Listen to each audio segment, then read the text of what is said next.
नमस्कार साथियों।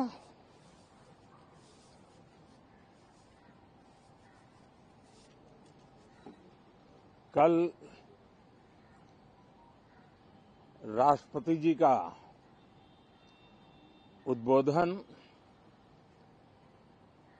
140 करोड़ देशवासियों के आत्मविश्वास की अभिव्यक्ति था।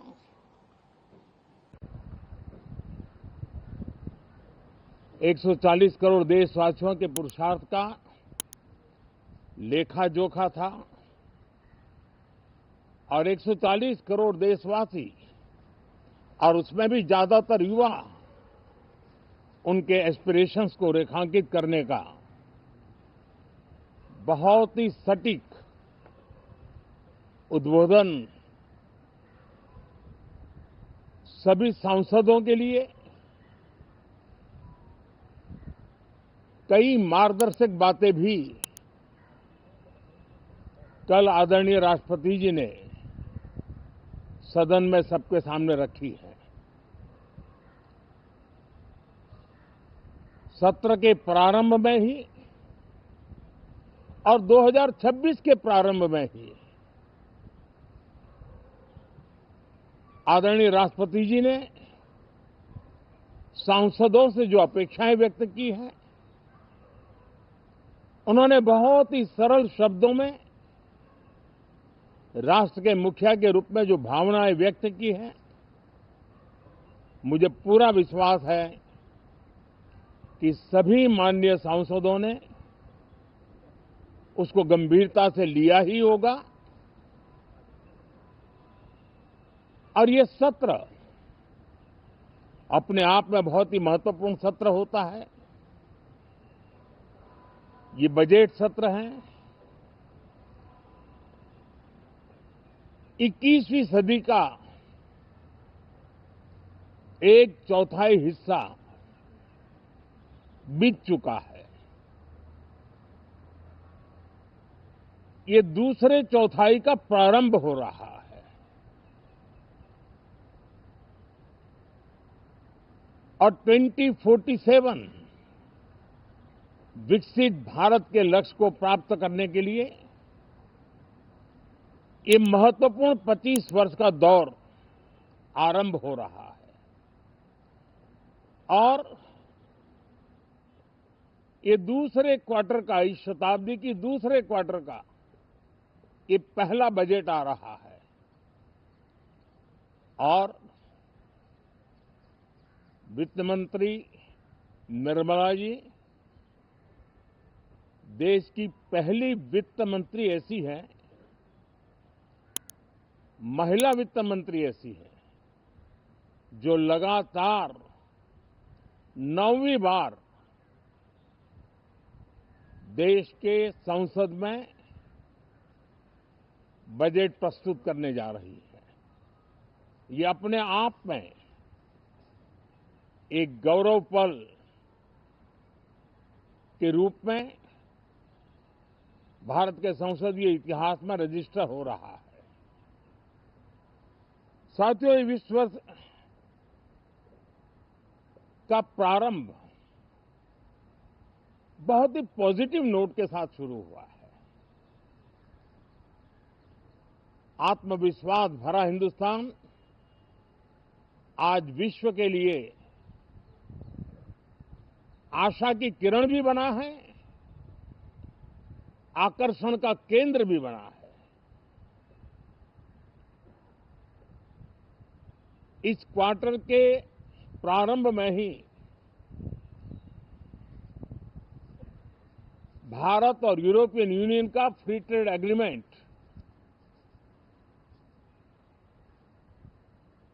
आने वाली दिशाएं कितनी उज्जवल है, भारत के युवाओं का भविष्य कितना उज्जवल है,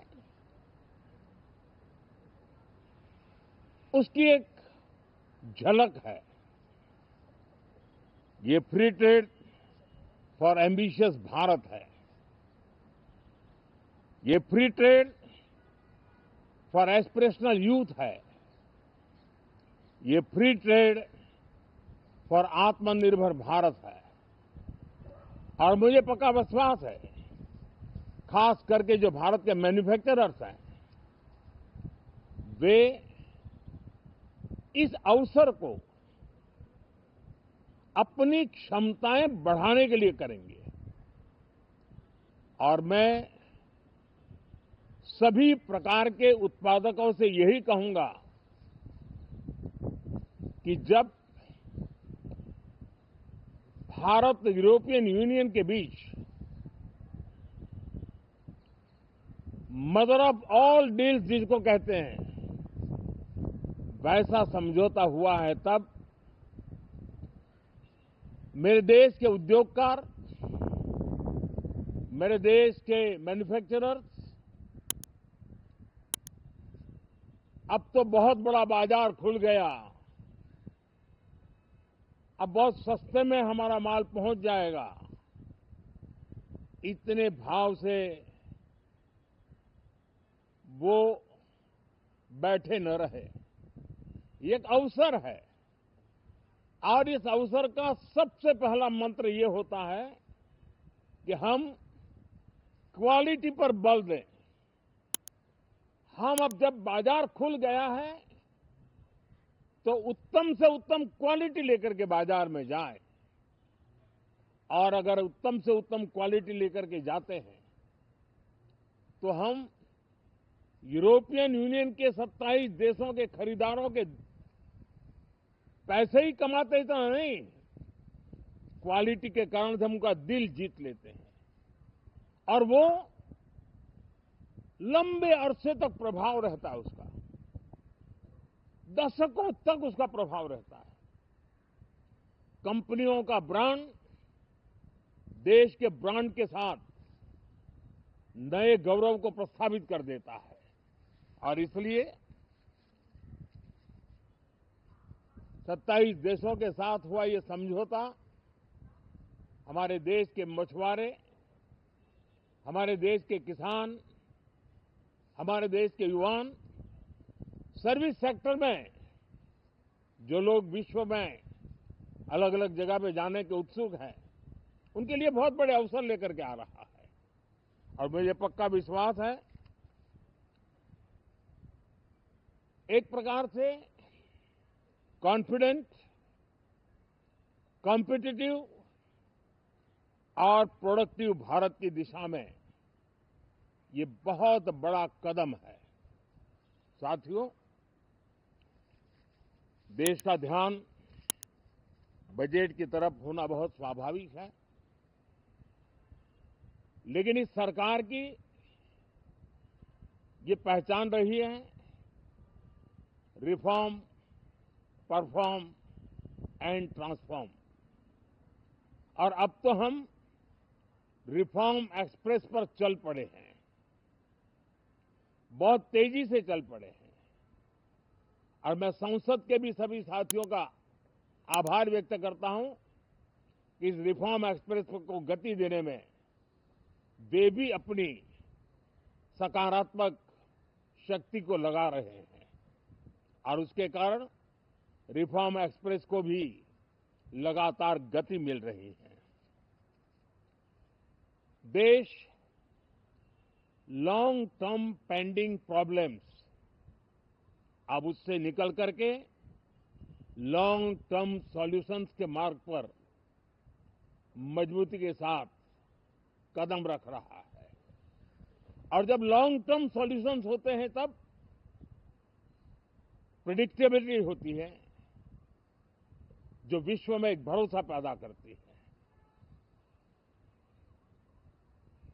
हमारे हर निर्णय में राष्ट्र की प्रगति ये हमारा लक्ष्य है, लेकिन हमारे सारे निर्णय ह्यूमन सेंट्रिक है।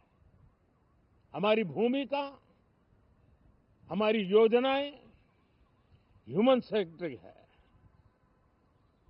हम टेक्नोलॉजी के साथ स्पर्धा भी करेंगे, हम टेक्नोलॉजी को आत्मसात भी करेंगे, हम टेक्नोलॉजी के सामर्थ्य को स्वीकार भी करेंगे, लेकिन उसके साथ साथ हम मानव केंद्रीय व्यवस्था को जरा भी कम नहीं आंकेंगे। हम संवेदनशीलता की महत्व को तो समझते हुए टेक्नोलॉजी की जुगलबंदी के साथ आगे बढ़ने के व्यू के साथ आगे सोचेंगे। जो हमारे टीकाकार रहते हैं साथी, हमारे प्रति पसंद नापसंद का रवैया रहता है और लोकतंत्र में बहुत स्वाभाविक है। लेकिन एक बात हर कोई कहता है कि सरकार ने लास्ट माइल डिलीवरी पर बल दिया है। योजना फाइलों तक नहीं, लाइव तक पहुंचाने का प्रयास रहता है और यही हमारी जो परंपरा है उसको हम आने वाले दिनों में रिफॉर्म एक्सप्रेस में नेक्स्ट जनरेशन रिफॉर्म के साथ आगे बढ़ाने हैं। भारत की डेमोक्रेसी और भारत की डेमोग्राफी आज दुनिया के लिए एक बहुत बड़ी उम्मीद है। तब इस लोकतंत्र के मंदिर में हम विश्व समुदाय को भी कोई संदेश दें हमारे सामर्थ्य का, हमारे लोकतंत्र के प्रति समर्पण का,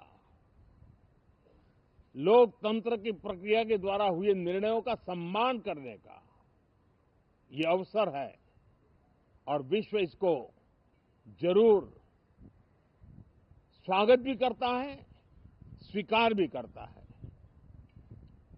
आज जिस प्रकार से देश आगे बढ़ रहा है, आज समय व्यवधान का नहीं है, आज समय समाधान का है। आज प्राथमिकता व्यवधान नहीं है, आज प्राथमिकता समाधान है।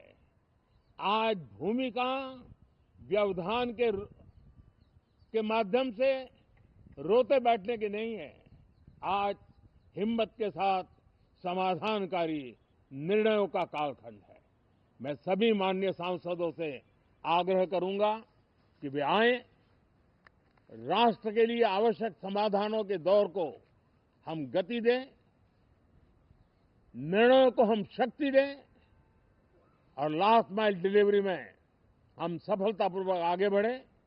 साथियों, आप सबका बहुत बहुत धन्यवाद, बहुत बहुत शुभकामनाएं।